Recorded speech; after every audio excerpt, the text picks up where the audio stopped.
সাধারণ সম্পাদিকা, এবং আমার সাথে যিনি আছেন সকলেরই পরিচিত এবং সকলেরই ভালোবাসার মানুষ, বিশিষ্ট চিকিৎসক ডক্টর রাজীব সিং, এবং তার আরও একটি নতুন পরিচয় যুক্ত হয়েছে, সেটি হচ্ছে বন্ধু এক আশার উনি নবনির্বাচিত চেয়ারম্যান। আজ আমরা বন্ধু এক আশা নিয়ে কিছু কথা আপনাদের সাথে বলতে বসেছি। দীর্ঘ 15 বছর, 15টা বছর মানুষের পাশে থাকা মোটেও সহজ নয়। দীর্ঘ 15 বছর ধরে এক হয়ে একটা টিম হয়ে মানুষের পাশে পশ্চিমবঙ্গের বিভিন্ন প্রান্তে পৌঁছে গিয়ে আমরা চেষ্টা করেছি যে কোনো মুহূর্তে, যে কোনো বিপর্যয় হোক, যে কোনো প্রয়োজনে মানুষের পাশে থাকার সেই প্রয়োজনীয়তা আমরা উপলব্ধি করেছি, এবং আমরা চেষ্টা করেছি মানুষের পাশে এই 15 বছর থাকার। এবং এই 15 বছরের চলার পথে প্রচুর মানুষ আমাদের পাশে থেকেছেন, এবং তাদের জন্যই হয়তো আমরা পেরেছি এই দীর্ঘ 15 বছর বন্ধু এক আশাকে নিয়ে মানুষের পাশে থাকার।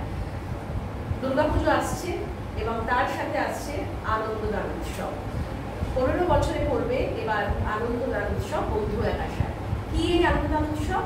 পশ্চিমবঙ্গের বিভিন্ন প্রান্তিক অঞ্চলে পৌঁছে গিয়ে ছোট ছোট বাচ্চাদের জন্য নতুন জামা। হ্যাঁ, আমাদের প্রত্যেকেরই পুজোয় প্রচুর নতুন জামা হয়, কিন্তু বিশ্বাস করুন, আমরা যখন সুন্দরবনের সাতজেলিয়া গ্রামে যাই, আমরা যখন পুরুলিয়ায় যাই, আমরা যখন ঝাড়গ্রামে যাই, বাঁকুড়ায় যাই, বিষ্ণুপুরে যাই, আমরা যখন আসানসোল কিংবা বিভিন্ন প্রান্তে, কিংবা আমরা চা বাগানে পৌঁছে যাই, সেইখানে যে বাচ্চারা আছে তাদের কাছে যখন আমরা বন্ধু এক আশার তরফ থেকে একটা নতুন জামা উপহার দিই, তাদের কাছে বোধহয় সেই নতুন জামাটা আমাদের এই অনেকগুলো জামার থেকেও বেশি আনন্দ এনে দেয়। সেই আনন্দদান উৎসব বন্ধু এক আশা আবারও এইবার পালিত করতে চলেছে। ইতিমধ্যেই আমরা বাঁকুড়া, বিষ্ণুপুর, পুরুলিয়ায় বাচ্চাদের কাছে জামা পৌঁছে দিয়েছি, নতুন জামা, এবং আগামীতে আরো যে নামগুলো বললাম, অর্থাৎ সুন্দরবন থেকে একদম উত্তরবঙ্গের চা বাগানে থাকা শিশুদের কাছে নতুন জামা নিয়ে বন্ধু এক আশা আবারও পৌঁছে যাবে এই আনন্দদান উৎসবের মধ্যে দিয়ে। আর এবারে 15,000 বাচ্চাকে আমরা দেবো নতুন জামা। বাকিটা মানে চেয়ারম্যান বলবেন।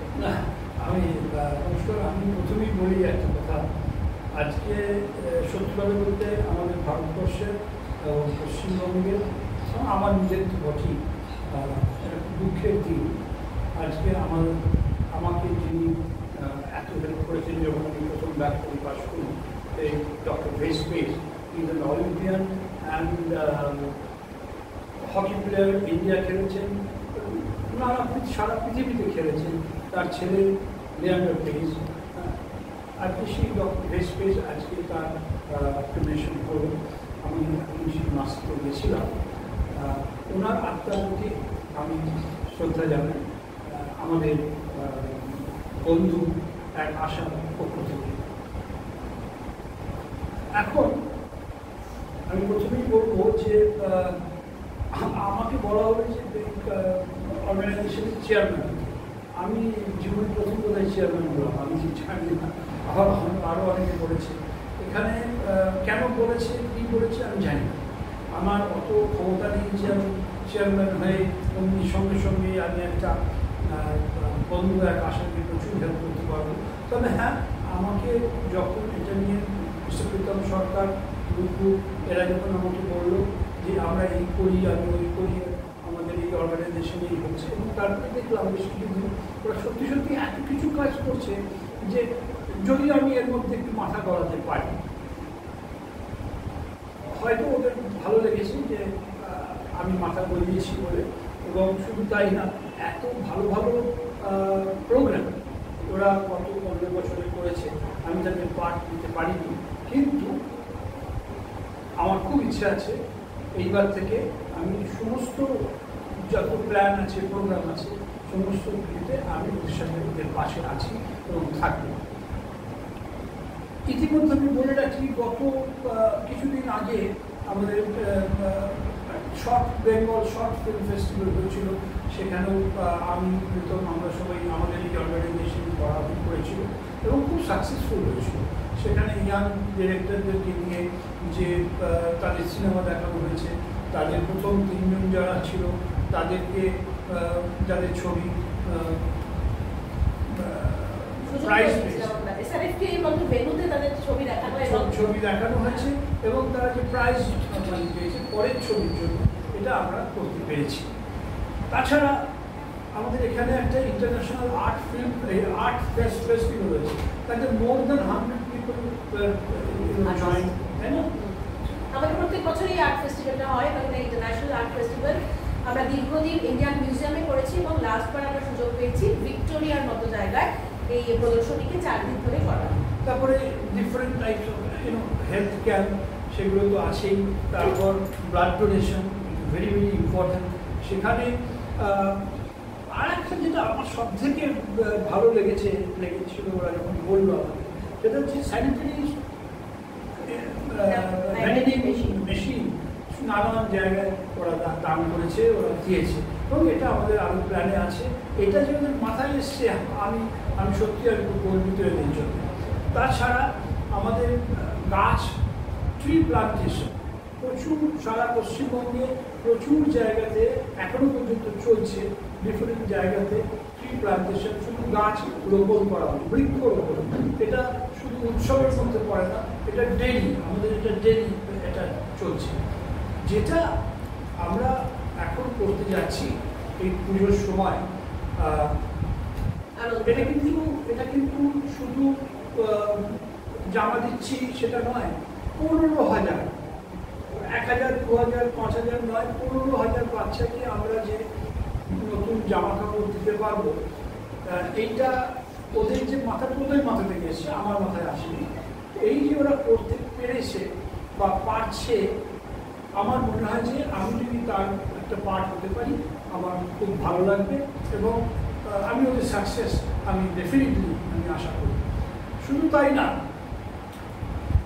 আমরা একটা রিসেন্টলি একটা প্রোগ্রাম করছি ঈশ্বরচন্দ্র বিদ্যাসাগর জন্মদিনেতে। ওরা 27শে সেপ্টেম্বর ওনার জন্মদিন, কিন্তু 27শে সেপ্টেম্বরটা একটি প্রবলেম হয়েছে এবছরে, ওটা পুজোর মধ্যে পড়েছে, যে জন্য 26শে সেপ্টেম্বর না, পুজোর মধ্যে পড়েছে।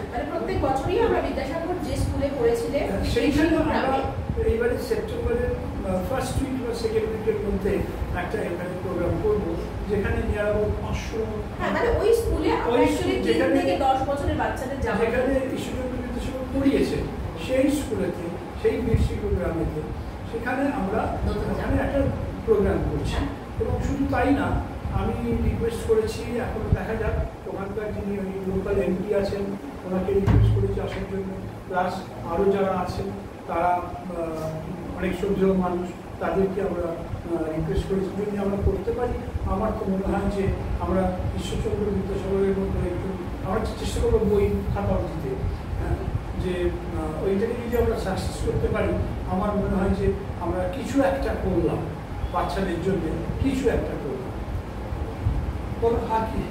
যেটা বলার, হ্যাঁ, আরো অনেক কর্মকাণ্ড আছে। আর যে বিশেষ কথাটা আমি বললেন, এমপি পরিচয় নয়, আমাদের সকলের বাংলার প্রিয় অভিনেতা দেবকে উনি অবশ্যই বলেছেন, এবং তার একটা আসার সম্ভাবনা আছে, কারণ রাজীব দার কথা খুব একটা কেউ ফেলতে পারে না, সেটার অভিজ্ঞতা আমাদের বহুদিনের আছে। কারণ রাজীব দা সেই অটল বিহারী বাজপেয়ী থেকে, জ্যোতি বসু থেকে, আমাদের পরিচিত সকলের ভালোবাসার মানুষ অপর্ণা সেন থেকে, ঋতুপর্ণা থেকে, প্রসেনজিৎ থেকে, প্রিয়াঙ্কা চোপড়া থেকে, দেব অবধি, এই প্রত্যেকটি মানুষেরই যিনি চিকিৎসক, এবং আমরা দেখেছি কৌশিক গাঙ্গুলিও আছেন, এবং আরো অনেক সমাজে বিশিষ্ট মানুষ আছেন, এবং আমরা দেখেছি রাজীবদা যখন কাউকে কিছু বলেন তারা আমাদের পাশে অবশ্যই থাকেন। তো এবারও হয়তো সম্ভাবনা আছে দেবের পাশে। হ্যাঁ, এরকম একটা ভালো কাজে বাচ্চাদের জন্য বীরসিংহ গ্রামে বিদ্যাসাগর স্কুলে আমরা নতুন জামা পৌঁছে দেবো, এবং আগেও দিয়েছি আমরা। এছাড়াও সারা পশ্চিমবঙ্গ জুড়ে এই কর্মকাণ্ড আমাদের চলবে, আনন্দদান উৎসব 2025। আমার একটা এখানে বক্তব্য আছে, যেটা আমি এখনো পর্যন্ত কাউকে বলিনি, আজকে আমি এখন সবাইকে সামনে বলছি।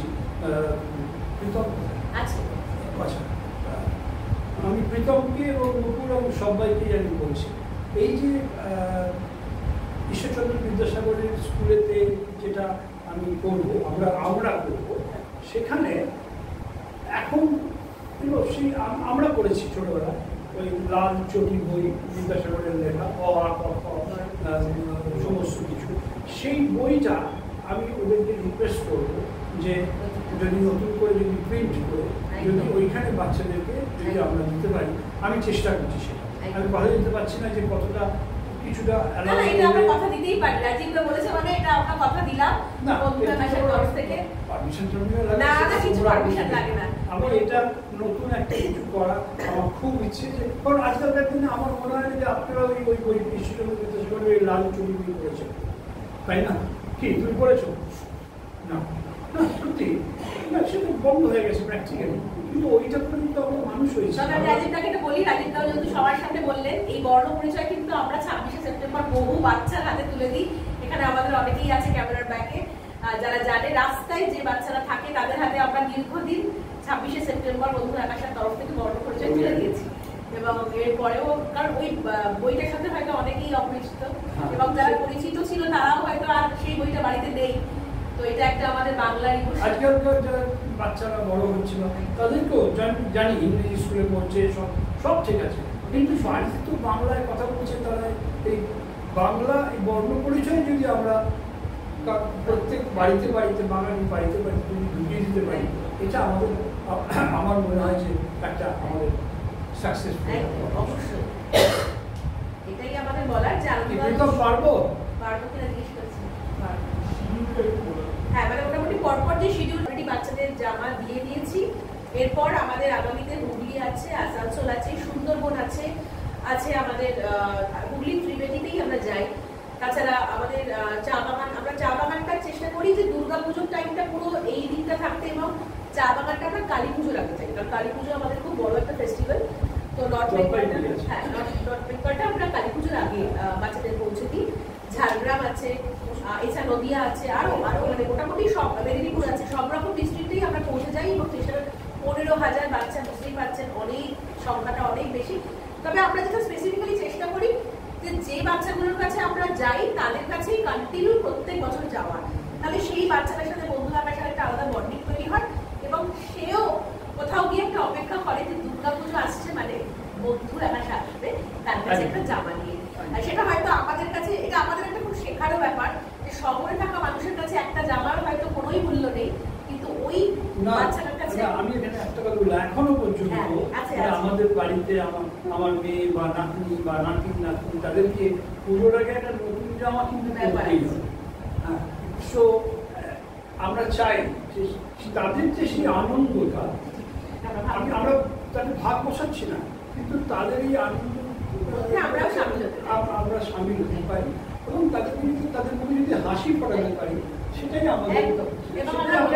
যে মহামারী এসেছিল, সেই মহামারী 2019 সালেও যে বাচ্চাটি বন্ধু আকাশের তরফ থেকে জামা পেয়েছিল, 2020-তে হাজারো সমস্যাকে কিন্তু আমরা উপেক্ষা করে সেই বাচ্চাটার হাতে কিন্তু নতুন জামা পৌঁছে দিয়েছিলাম। সেটা সুন্দরবনের সাতজেরিয়া, অর্থাৎ একদম বাংলাদেশ বর্ডারের লাস্ট গ্রাম হোক, কিংবা নর্থ বেঙ্গল হোক, কিংবা পুরুলিয়া হোক, বাঁকুড়া, বিষ্ণুপুর, বিকনা হোক, কি টেরাকোটার গ্রাম হোক, সব বাচ্চাই কিন্তু আদিবাসী স্কুলে সেখানে এবারে তুলে দেওয়া। আমরা দিয়ে এলাম, তুত্তুরি গ্রামে গেলাম, আমরা মালতী প্রাইমারি বিদ্যালয়ে গেলাম, এবং বাগবন্ডিতে আমরা দীর্ঘদিন পুরুলিয়ায় যাচ্ছি। এবং ওই একটাই কথা, যে বাচ্চাগুলো প্রত্যেক বছর দুর্গাপুজোর আগে রাতে অপেক্ষা করে যে বন্ধু আকাশ তাদের কাছে আসবে, আর আমরাও আমাদের পুজো শুরু হয়ে গেছে এই আনন্দদান উৎসবের মধ্যে দিয়ে। একটা প্রোগ্রাম আমি করছি আমরা কলকাতার মধ্যে, একটা বাড়িতে যেসব মাল্টি স্টোরি বিল্ডিং যে পুজো হয়, সেই পুজোতে এবারে আমরা একটা পুজো ডিসাইড করেছি কোথায় করবো। এই পুজোটা এটা ফার্স্ট টাইম, আমরা করছি, এবং এইটা সেখানে ওই বিল্ডিংয়ের পুজো প্লাস এই আমরা বাচ্চাদের নিয়ে যাবো, সেখানে নিয়ে গিয়ে পুজোর আগে আমরা ষষ্ঠীর দিনটা করবার চেষ্টা করবো, কারণ অলরেডি পঞ্চমীর মধ্যে আমরা সারা বাংলায় দিয়ে ফেলি, এবং দুর্গা পুজো কলকাতায় যে একটা আলাদাই বিষয়। তো আমরা চেষ্টা করেছি যে একদম প্যান্ডেলের মধ্যে একটি বড় কমপ্লেক্সের মধ্যে গিয়ে বাচ্চাদের কাঞ্চনজঙ্ঘা, তাই তো, সেখানে গিয়ে ছোট ছোট বাচ্চাদের হাতে, মা দুর্গার হাতে সামনে আমরা এই বাচ্চাদের যেটা করতে, সেখানে আপনাদেরকে আসতাম, আমি আপনাদের সেখানে ইনভাইট করছি, এবং ওই অনুষ্ঠানটা আমরা যে মেধান্টিকে রিমেম্বার করে করছি, সেটা একটা, কারণ দীর্ঘদিন মেধান্টি আমাদের রাজীবদার ওয়াইফ বৌদি আমাদের দীর্ঘদিনই কাজের সাথে যুক্ত ছিলেন, বাচ্চাদের পাশে ছিলেন। তো আমরা চাই যে ওনার অবর্তমানে বন্ধু আকাশা সেই বাচ্চাগুলোর কাছে। ওই যে একই কথা, যে বাচ্চাটা আগে নতুন জামা পেত, কোনো কারণেই যাতে বাচ্চাটা নতুন জামা পাওয়াটা যাতে বন্ধ না হয়, বন্ধ রাখাটা সেইটা আরো বেশি করে চেষ্টা করবে। Thank you.